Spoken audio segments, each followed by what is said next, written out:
ഇന്നത്തെ റെസിപ്പി അടമാങ്ങ അച്ചാറാണ്. നല്ലതുപോലെ വിളഞ്ഞ മാങ്ങ വലിയ കഷ്ണങ്ങളായി മുറിച്ച് ഉപ്പ് പുരട്ടി 2 ദിവസം വെയിലത്ത് വെച്ച് ഒന്ന് ഉണക്കിയെടുക്കണം.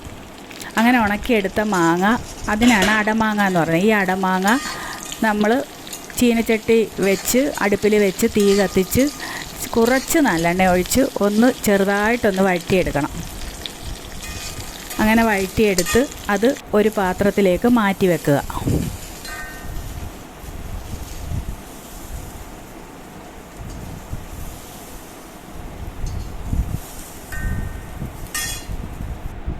മൂവാണ്ടമാങ്ങയാണ് ഞാനെടുത്തത്. അതിനുശേഷം കറിവേപ്പില വേണം.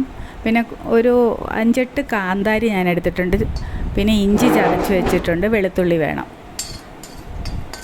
ചീനച്ചട്ടിയിൽ തന്നെ കുറച്ച് എണ്ണ ഒഴിച്ചിട്ട് ആ കായം, ഒരു വലിയ കഷ്ണം കായം നന്നായിട്ടൊന്ന് വറുത്ത് പൊടിച്ചെടുക്കണം. അതിനുശേഷം നമുക്ക് കടുക് പൊടിച്ചത് വേണം, ഉപ്പ് വേണം, ഒരു 3/4 കപ്പ് മുളക് പൊടി ഞാൻ എടുത്തിട്ടുണ്ട്.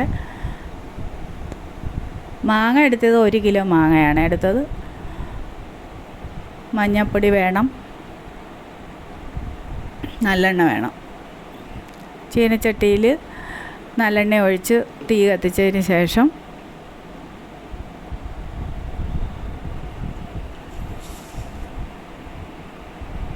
കടുകിട്ട് പൊട്ടിക്കുക.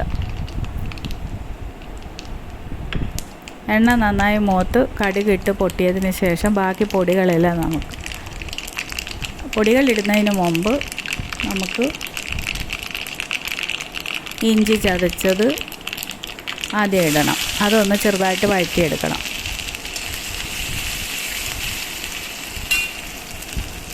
അതിനുശേഷം വെളുത്തുള്ളി കൂടെ അതിലിട്ട് ചെറുതായിട്ട് ഇളക്കിയെടുക്കുക.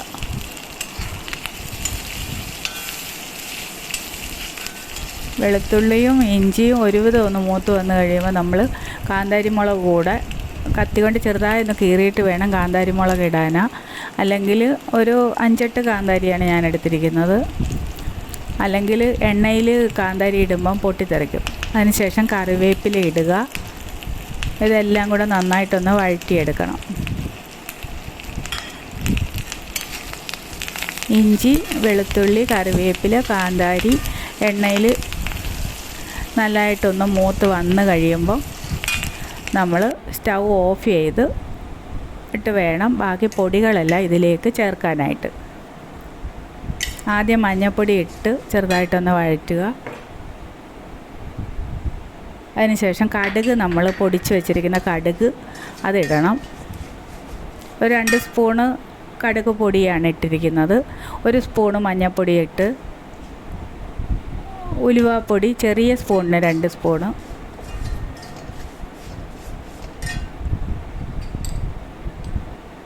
ഉപ്പ് കൂടിയിട്ട് പൊടികളെല്ലാം വഴറ്റണം.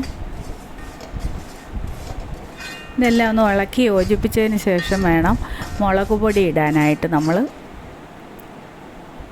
മുളക് പൊടി ആദ്യമേ ഇട്ടാൽ പെട്ടെന്ന് കരിഞ്ഞു പോകും. അതുകൊണ്ടാണ് ലാസ്റ്റ് മുളക് പൊടി ഇടുന്നത്. അതിനുശേഷം നമ്മൾ നേരത്തെ വറുത്ത് പൊടിച്ച് വെച്ചിരിക്കുന്ന കായം കൂടെ അതിൻ്റെ കൂടെ ഇടണം.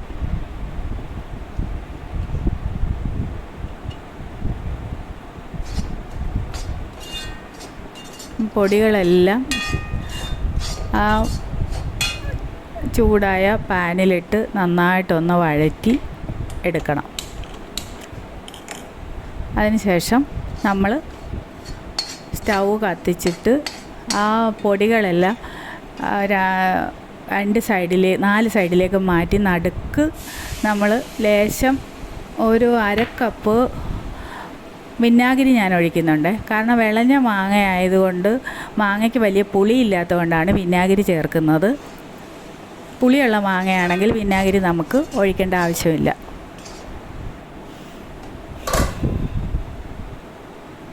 അതിനുശേഷം ഈ പൊടിയെല്ലാം വഴറ്റിയതിന് ശേഷം മാങ്ങ കൂടെ നമ്മൾ നേരത്തെ എണ്ണയിൽ വഴറ്റി മാറ്റി വെച്ച മാങ്ങ കൂടെ ഇതിലിട്ട് ഇളക്കിയെടുക്കണം.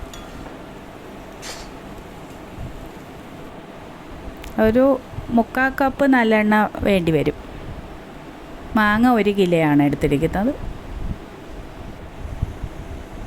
അതിനുശേഷം നമുക്ക് അടമാങ്ങ റെഡി ആയിട്ടുണ്ട്.